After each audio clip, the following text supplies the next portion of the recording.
ओम गंग गणपते नमः। आप सबका स्वागत है भक्ति दिया बातें में। आज हम विनायक चतुर्थी कब है, चंद्रोदय का समय, कथा, नियम आदि के बारे में बात करेंगे। जो आपको ये वीडियो पसंद आती है तो please like, share and subscribe करें। चलिए शुरू करते हैं विनायक चतुर्थी व्रत कथा। ज्योतिषीय दृष्टि से 18 जून 2026 का दिन काफी महत्वपूर्ण माना जा रहा है।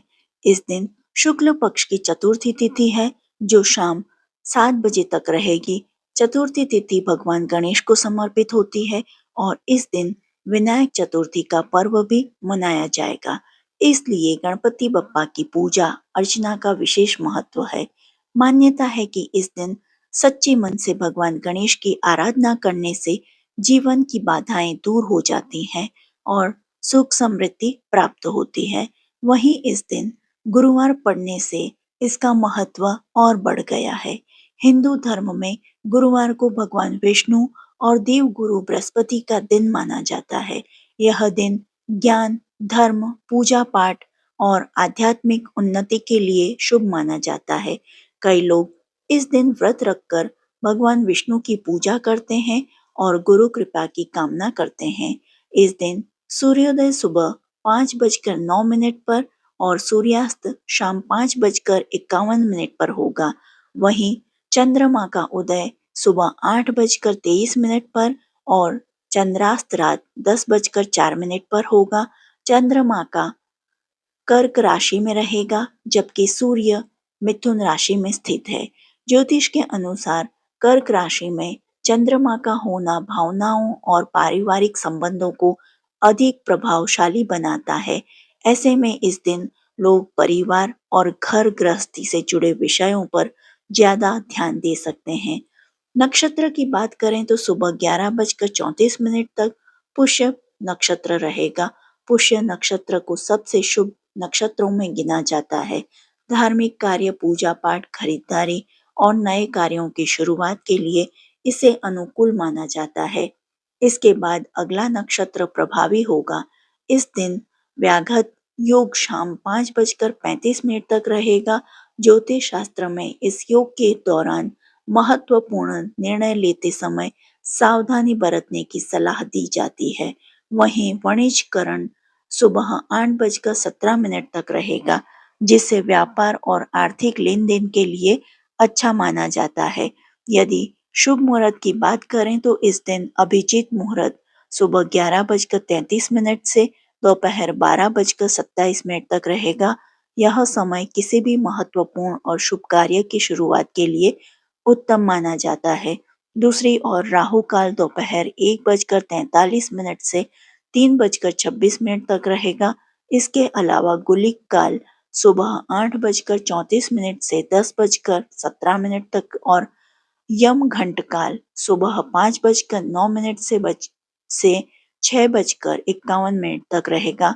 परंपरागत मान्यताओं के अनुसार इन समयों में नए कार्य शुरू करने से बचना चाहिए। इस दिन दिशाशूल दक्षिण दिशा में रहेगा। इसलिए यदि दक्षिण दिशा की यात्रा करनी हो तो शुभ उपाय करके निकलना बेहतर माना जाता है। वर्तमान में ग्रीष्म ऋतु और उत्तरायण काल चल रहा है जिन्हें धार्मिक दृष्टि से शुभ और नकारात्मक समय माना जाता है। विनायक चतुर्थी व्रत। वक्रतुंड महाकाय सूर्यकोटि समप्रभ निर्विघ्नं कुरु मे देव सर्व कार्येषु सर्वदा। शुक्लांबरधरं विष्णुं शशिवर्णं चतुर्भुजं प्रसन्नवदनं ध्यायते सर्वविघ्नोपाशान्ते। हे विघ्नहर्ता, मंगल करता, बुद्धिदाता श्री गणेश जी, हमारे समस्त कार्यों को सफल एवं निर्विघ्न बनाइए। विनायक चतुर्थी प्रत्येक मास के शुक्ल पक्ष की चतुर्थी तिथि को मनाई जाती है। यह व्रत भगवान गणेश को समर्पित है जो विघ्नों का नाश करने वाले, बुद्धि एवं सिद्धि के दाता तथा मंगल के अधिपति हैं। भाद्रपद शुक्ल चतुर्थी को विशेष रूप से गणेश चतुर्थी कहा जाता है, किंतु मासिक शुक्ल चतुर्थी को भी विनायक चतुर्थी के रूप में श्रद्धा पूर्वक रखा जाता है। इस दिन श्रद्धालु व्रत रखकर भगवान गणेश की विधि पूर्वक पूजा करते हैं और जीवन के विघ्नों की शांति की प्रार्थना करते हैं। विनायक चतुर्थी व्रत का उल्लेख अनेक पुराणों में मिलता है। स्कंद पुराण, भविष्य पुराण, गणेश पुराण, नारद पुराण। शास्त्रों के अनुसार चतुर्थी तिथि गणेश जी को अति प्रिय है। इस दिन व्रत एवं पूजन करने से विघ्नों का नाश होता है। बुद्धि, विद्या, संतान, धन एवं यश की प्राप्ति होती है। चतुर्थ्या पूजेद देवम सर्व विघ्न प्रणाशनम, अर्थात चतुर्थी के दिन गणेश पूजन से समस्त विघ्नों का नाश होता है।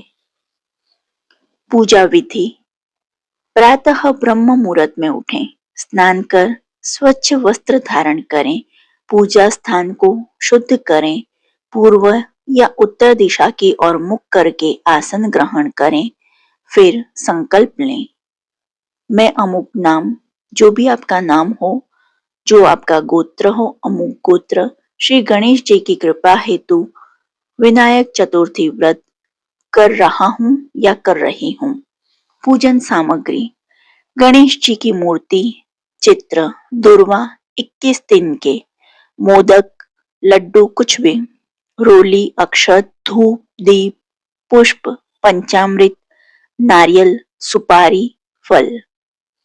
पूजन क्रम: गणेश जी का ध्यान करें, आह्वान मंत्र से आह्वान करें, आसन, पाद्य, अर्घ्य, आचमन अर्पित करें, पंचामृत से अभिषेक यदि संभव हो तो, वस्त्र एवं जनेऊ अर्पित करें, रोली, अक्षत, पुष्प अर्पण करें, 21 दुर्वा अर्पित करें, मोदक या लड्डू का भोग लगाएं, धूप दीप आरती करें। आरती: जय गणेश जय गणेश जय गणेश देवा, माता जाके पार्वती पिता महादेवा। व्रत का पारण: चंद्र दर्शन के बाद व्रत खोलें, पहले गणेश जी को भोग लगाएं, फिर स्वयं प्रसाद ग्रहण करें। विनायक चतुर्थी व्रत करने से कार्यों में सफलता, व्यापार में उन्नति, बुद्धि एवं स्मरण शक्ति में वृद्धि, संतान सुख, ऋण मुक्ति, शत्रु बाधा का नाश, मानसिक शांति।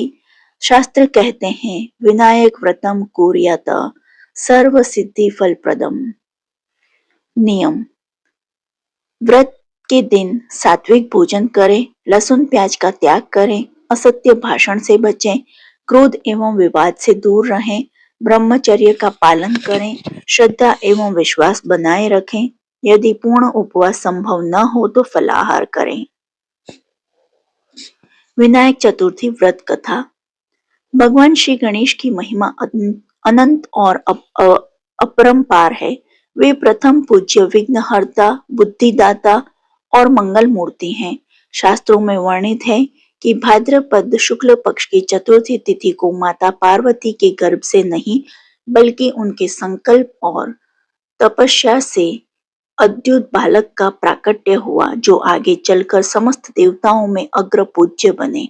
विनायक चतुर्थी का व्रत और इसकी कथा इसी दिव्य प्रसंग से जुड़ी हुई है, जो श्रद्धा, भक्ति और सत्य के मार्ग का प्रकाश करती है। पुराणों के अनुसार एक समय कैलाश पर्वत पर माता पार्वती एकांत में स्नान करने जा रही थी। उन्होंने अपने अंगों पर लगे उपटन के लेप को एकत्र किया और अपने तपोबल से उस लेप से एक सुंदर तेजस्वी बालक की रचना की। वह बालक दिव्य आभा से युक्त था। उसके मुख पर अद्भुत तेज था और नेत्रों में असीम निष्ठा छलकती थी। माता ने उसे स्नेहपूर्वक अपना पुत्र कहा और उसे आज्ञा दी कि जब तक वे स्नान कर रहे हों, तब तक किसी को भी भीतर प्रवेश न करने दें। बालक ने माता की आज्ञा को अपने प्राणों से भी अधिक प्रिय माना और द्वार पर अटल होकर खड़ा हो गया। कुछ समय बाद भगवान शिव वहां पधारे। वे कैलाश के स्वामी थे और अपने निवास में प्रवेश करना चाहते थे, परंतु द्वार पर खड़े उस अज्ञात बालक ने उन्हें रोक दिया। उसने दृढ़ स्वर में कहा कि माता की आज्ञा के बिना वह किसी को भीतर नहीं जाने देगा। भगवान शिव ने उसे समझाया कि वे स्वयं इस ग्रह के स्वामी हैं, पर बालक अपने कर्तव्य से विचलित नहीं हुआ। उसके भीतर मातृभक्ति की ज्वाला जल रही थी। यह देखकर शिवगण क्रोधित हो उठे और उन्होंने बालक को हटाने का प्रयास किया, किंतु वह अकेला बालक अद्भुत पराक्रम से शिवगणों को परास्त करता गया। उसकी शक्ति देखकर देवता भी चकित रह गए। पर जब स्थिति गंभीर हो गई, तब स्वयं भगवान शिव ने अपने त्रिशूल से उस बालक का मस्तक अलग कर दिया। यह दृश्य देखकर संपूर्ण कैलाश शोक से भर गया। माता पार्वती जब स्नान से बाहर आई और अपने प्रिय पुत्र को निश्चेत पड़ा देखा, तो उनका हृदय शोक और क्रोध से दहक उठा। उन्होंने अपने उग्र रूप का प्राकट्य किया और समस्त सृष्टि को विनाश की चेतावनी दी। देवता भयभीत हो गए। ब्रह्मा शिव विष्णु ने मिलकर माता को शांत करने का प्रयास किया। माता ने कहा कि यदि उनके पुत्र को जीवित नहीं किया गया तो वे संपूर्ण सृष्टि का संहार कर देंगे। तब भगवान शिव ने अपने गणों को आदेश दिया कि वे उत्तर दिशा की ओर जाएं और जो भी प्राणी सबसे पहले मिले उसका मस्तक ले आएं। गणों को मार्ग में एक हाथी का शवक मिला जो अपनी माता से दूर भटक गया था। उन्होंने उसका मस्तक लाकर भगवान शिव को अर्पित किया। शिव ने उस मस्तक को बालक के धड़ पर स्थापित किया और अपने संकल्प से उसमें प्राण फूंक दिए। बालक पुनः जीवित हो उठा। अब उसका मुख गजानन था। विशाल कान, लंबी सूंड और छोटी छोटी आंखें उसे और भी दिव्य बना रही थीं। माता पार्वती का हृदय आनंद से भर उठा।